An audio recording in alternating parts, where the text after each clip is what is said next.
Okay, I'm at the red light giving you a highlight.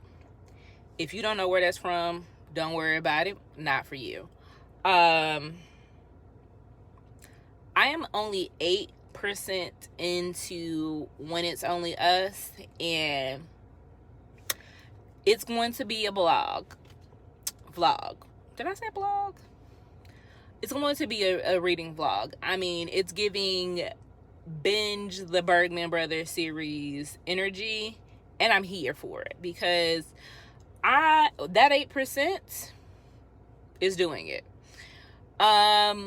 You ask, how does that happen, Lisa? How are you already loving it and saying that you're going to binge the series? Well, one, you buy into the hype, and the hype is real for this series, specifically book 2, which I do own, and book 5 just came out, and it is a male romance, and I need to make it to see that through because it's supposed to be Ted Lasso inspired, and I love to see it. But again, please don't mind the fresh out of work polo. I didn't feel like throwing on any real clothes, and nothing says I'm company ready than the company polo. So anywho, When It's Only Us, again, I bought into the hype. That's step number 1. Step number 2 is listen to the audiobook because it is fantastic narration. Like, the narrators are hitting the marks. Like, again, only 8% in, but I am sold on the Willa character. Granted, she's also already written really well, but the way in which the narrator just kind of oozes that personality and sells it to me, and then Ryder's personality along with his narration, that's point number 2. That's how we're here. And then the third thing is, this is really good writing. Again, only 8% in, but I can tell the complexities of the characters and how it is building to be much more than just your surface level sports romance. You've got a lot of really good representation. There are some trigger warnings, which we'll talk about when I'm further along in the book.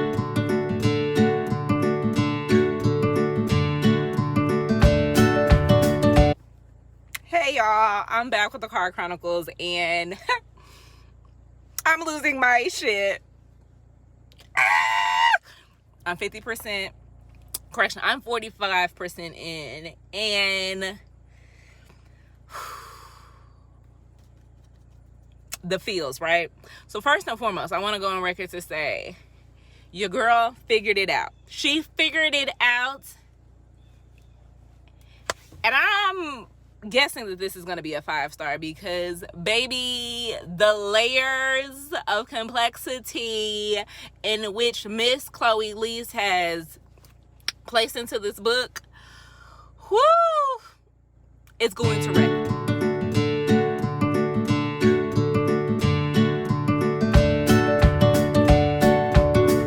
Hey y'all, Car Chronicles again. I'm checking in because I am reading Always Only You, which is everyone's favorite, but apparently not mine. It literally was something that I thought I would give 5 stars to, and while I'm still reading and that there's still a chance for me to like it, there's not a chance for me to love it. So I'm sure that's going to shake the table, and people are probably going to look at me sideways. Wish I could tell you I'm part of the in crowd, but I guess I'll keep reading. But what I will say is that scene that just happened between Frankie and Oliver, I'm gonna love it. I know I am excited for Oliver's book. Like, that's the whole reason, I'm gonna be dead honest, that I decided to pick up this series, is because I wanted to get to Oliver's book with his Roy Kent version, and I'm also pretty sure that whenever we get Vigo's book, I'ma love it.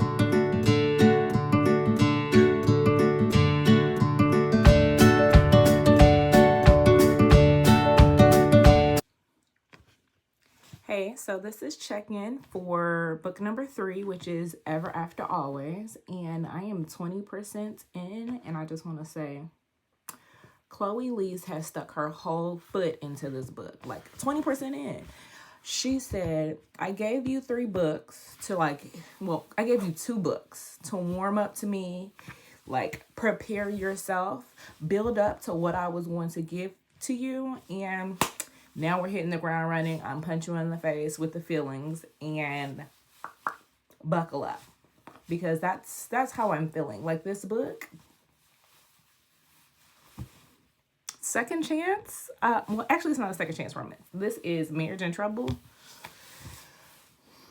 I may be partially in my feelings, not because I'm married, because this is the right hand. Need something on the left hand, but I'm in my feelings because I'm also reading, which I know this is a Bergman Brothers binge blog, but I am reading simultaneously with this. I'm reading Marriage Be Hard by Melissa and Kevin Fredericks, and it's just playing right into, hey, you've got to do the work. You've got to put in, invest, and grow and know your partner.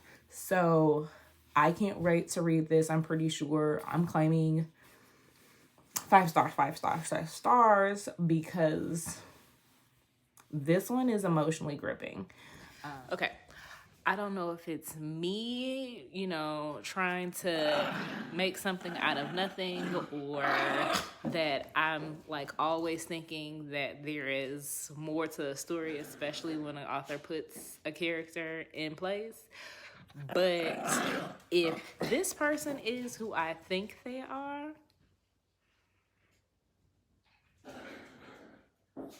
I'ma lose it. It seems too coincidental. Like, I don't think Chloe is gonna play with us like that for this person not to be important. But maybe I'm over here trying to make this into a mystery, right? Like, I am trying to say, is this a red herring, or is this like, if you know, you know. And if it is, she's a mastermind. She being me. And Chloe, of course.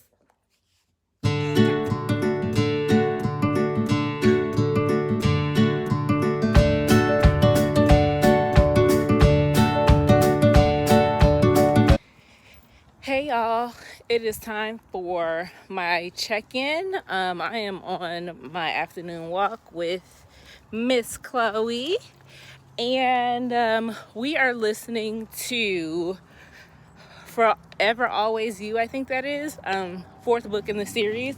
I just want to go on record to say, I'm on cloud 9 because I made an Instagram reel and Miss Chloe Liese commented and liked. So basically what I'm telling you all is, y'all can't tell me nothing on this vlog. But this is Marriage of Convenience, which I'm sure I'll go in and give a full breakdown. But we've now reached the point of the book where both characters believe, foolishly enough, that they are going to do the do and not develop even more feelings, and that they're going to walk away and just have one night and be friends. Basically, just lying to themselves, because they're not lying to me. We know the truth. And so I'm just here enjoying my casual stroll as they make fools of themselves, and still reeling from me getting a comment from Chloe. So talk to y'all soon.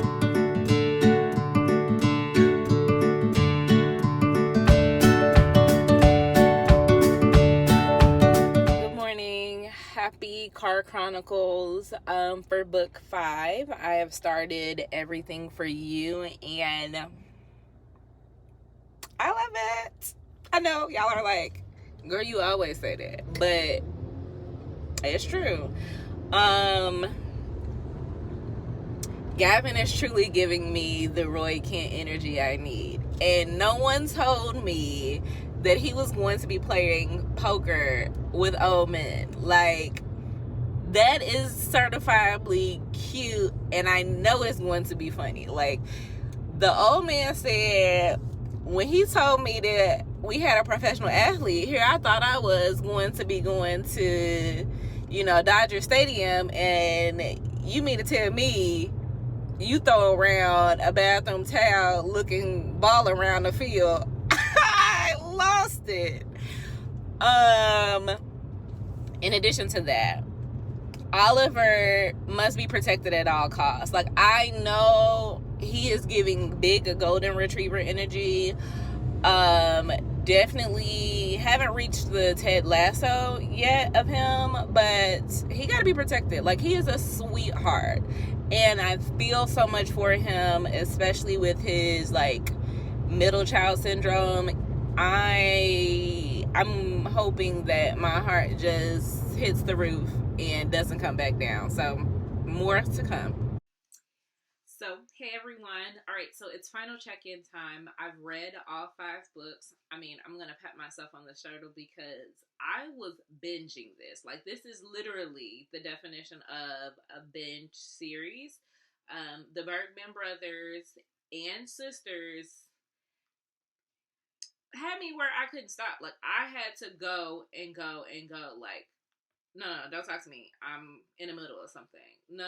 Don't recommend me no more books. Don't ask me have I read, because right now the only thing I'm reading, Bergman Brothers. Is it Frankie? Is it Ren? Is it Aiden and Freya? No? Okay. Is it Oliver and Gavin? Still no. Is it Willa and Ryder? No. Is it Axel and Rooney? No. Is Vigo in the book? No. Is Ziggy in the book? No. Well, why are you recommending it to me? I don't want to hear it. So let's talk about each of the books and my rankings. Now, I'm gonna tell you right now, I'm finna shake the table because I've surveyed my fair share of people, and I've been watching as other people read the series, and their favorites, it's not my favorite. So coming in at number 5, by my last statement, really should be no surprise. But and let me state this: because it's at number 5 does not mean that it's not a good book. It does not mean that it wasn't hitting the marks. It just means that Chloe has set the bar so high that someone has to come at the end, and someone has to be last. Because that's how ranking goes. But by no means is this saying this is a bad book. However, you all's favorite is probably my least favorite, and that is Always Only You. And surprisingly, this is the only one that I currently own, and that's on my bookshelf. So, what does that mean? That means the entire series is going to be on my Amazon wish list, and I'm going to be hoping and praying that a sale comes, or that someone loves me enough to gift it to me. Or it may be like I usually do and just get tired of waiting and just go buy it myself. But Always Only You is Frankie and Ren's story. This is the second book within the Bergman Brothers series, and this has a main female character who is on the autism spectrum and is diagnosed with rheumatoid arthritis. It has a virgin hero who is a professional hockey player. They are co-workers. Ren is the character that has all of the attention, all of the spotlight, but he is shy. Which, let me make sure I state this. He is not shy in the bedroom. I know he is the virgin hero. And you're like, hey, Lisa, how do those things match? Just because he hasn't done the deed does not mean he don't know what he's doing. And Chloe Liese made sure of that. I appreciated how Chloe wrote about women having their periods and men who know how to responsibly care for their women and be able to see past that and understand it is a normal human function. There was pining. The reason why this is at the bottom for me is because when there is so much tension, they have been loving and pining for each other for years. I want it to be more. I want to be able to be knocked off my feet with just how much they mean to each other. And I received that from Ren, but I don't think I got that from Frankie. But don't get me wrong. I loved her through a lot of it, just like Ren. I just wanted more from this couple. So for that reason and that reason alone, I will say that it is at the bottom of my ranking. But one of the funniest scenes that this book had was um, over medical marijuana gummies. I will let you wait for that. But coming in at number 5 is always only you. Okay. Now that I've got that out the way, moving on to number 4. Number 4 is going to be With You Forever, Axel and Rooney's book. Axel and Rooney is someone that, like, they started sprinkling that in early on. I knew I was going to love Rooney from the first book. Like, she was an outstanding, stellar side character, and I just was like, how are they going to make it work? And as soon as she interacted with Axel, I said, oh, there it goes. I loved that their relationship had just, like, I got to see it and I got to watch it build in those small moments that just allowed it to enrich what I knew was going to come from their story. Axel is also on the autism spectrum, and he likes to be alone. So he is in Washington, where a lot of the stories take place in Los Angeles. So we get a different setting. We get to see how he cares for his family and the things that he sacrifices and how much he's been trying to stay away from Rooney. And I've enjoyed that. I think that aspects of, them building their own family, but doing it in the way of pets, right? I loved the interaction with the dog, which was named Harry Styles, and then the cat. And I don't even know if I'm sure they gave the cat a name, but it wasn't as cute as Harry Styles. I loved the way in which they interacted. Okay, so thinking about, and this is something I'm not going to give a spoiler away, but the letter that Axel receives that ties it all together and parallels his storyline, chef's kiss, magnifique. I will also say that I loved the way in which throughout the entire story, and I guess I need to go back and say the things that I really enjoy is the sibling relationship throughout all of the story, how each one of them has a different relationship. So getting to see how Axel interacts and how he's there for Oliver when Oliver needs him, or how Oliver and Vigo are literally inseparable, like they are the right and the left arm, and everything that they do together, everything that they share, there's nothing off bounds and nothing that could break their particular bond. How Ren interacts with Ziggy and the relationship that they build, and how Ziggy counts on Oliver, and how Freya is mothering to all of them, and what those dynamics are like. So I absolutely love the sibling relationships. I will say that really threads nicely and makes it not only a companion book, but an entire familiar experience. So I did want to share that before I move forward. Coming in at now 3, 2, and 1. Those slots were sometimes interchangeable. I would say my number 1 slot was always Solid, because that book blew my mind. And that was one book. I don't want to preface it and build it up, but the number one book was a book that I just knew I was not going to like. If you would have given me any premise and said, hey, these are the 5 books, which one do you think you're gonna love and which one do you think you're not gonna vibe with, my number one would have been I'm not vibing with it, and it was by far the best. But my number 3 and number 2 were interchangeable. So coming in at number 3 is the 5th book in the series, which is Everything for You.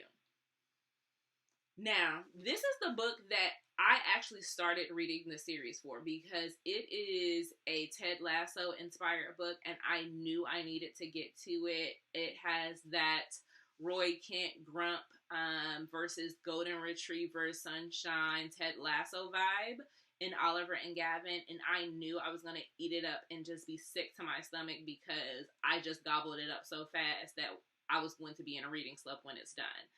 And to be fair, I finished the book yesterday and haven't picked up a book since. So we may be in that spot. But I knew I was going to love it. It literally rings true to everything that I thought it was going to be. The care in which they have and the love of the sport. Like this was, while a lot of these have a sport aspect, this book truly was enriched in the sport, and I loved being able to see them work together and what their relationship was on and off the field. I think it tackled a lot of things such as toxic masculinity, envy with your partner, and how that can impact a relationship. I also liked getting to see how someone handles being happy all of the time and how that weighs on them, right? And the parallels between some of the characters. So this character, Oliver, and how he is different but can be similar to Ren, right? And how he tries to emulate. I will say this has middle child syndrome. Each one of these books has, various trigger warnings, whether it be a death of a parent, loss of a limb, whether it be dealing with anxiety, and there's a number of things. So please make sure that you check the content warnings for each one of them. But I think Everything for You really did deliver in everything I wanted it to be. Now, we're down to the top 2. My second favorite book is what started it all, and that is going to be Only When It's Us. Now, to be fair, I actually was going to be transparent rather, I was actually going to skip this book. Like, I was in such a rush to get to Always Only You because that had been everyone's favorite book in the series. I owned it and everyone loved it, and I was like, I'm going to jump right into that. And then something tapped me on the shoulder and said, hey, Lisa, don't do that. That'll be a colossal mistake. You need to go back and start from the beginning. Start with Only When It's Us and see how you like the storyline. I would have regretted never having read Willa and Ryder's book because that book made me fall in love with all of the characters, the series, and the author. That truly gave me everything. The witty banter, the competition, the frenemies, the looking past, and actually self-sacrificing, right? So being able to make sure that you're not, when you're in a relationship, you're wanting to be the best version of yourself. And so a lot of the things that Ryder did, which wasn't for Willa, but was inspired by Willa and what he wanted to be and who he wanted to be throughout that relationship. I mean, I knew once I read that book, I said, there's no turning back. This literally, like, I have to binge this series. And if this is the goodness that she's going to give me, everything is going to be above and beyond. Which leaves me at my number 1, my absolute favorite, Ever After Always. Freya and Aiden, this they're they are truly what we need more representation of, right? Being able to fight for your love, fight for your marriage, having to do with those real issues that we don't get to see in that happily ever after. What does it look like after you've had your fairy tale wedding and after you've gone through some of those surface level issues, right? This deals with you know, what those relationship dynamics and that pressure that you put on yourself or society puts on you and that your partner never asked for. It talks about, being there through thick and thin and being there when even when it hurts, and how to love through the pain and work to be better on the other side. What can I say? It's literally the best. So that is my ranking. I want to know more from you. I want to know what you think. Which one was your favorite, and which story you think is coming next. So we still have Ziggy's book and we have Vigo's book. Who do you think is going to be number 6 in the series, and do we know their love interest? Type it in the chat for me. Leave me a soccer ball emoji if your favorite is only when it's, oh, actually, if it's everything for you, leave me a hockey emoji. If it's always only you, leave me a paint brush or paint emoji. If it's with you forever, leave me a tree emoji if it is only when it's us, and leave me a swimsuit emoji if it's ever after always. Have a good one.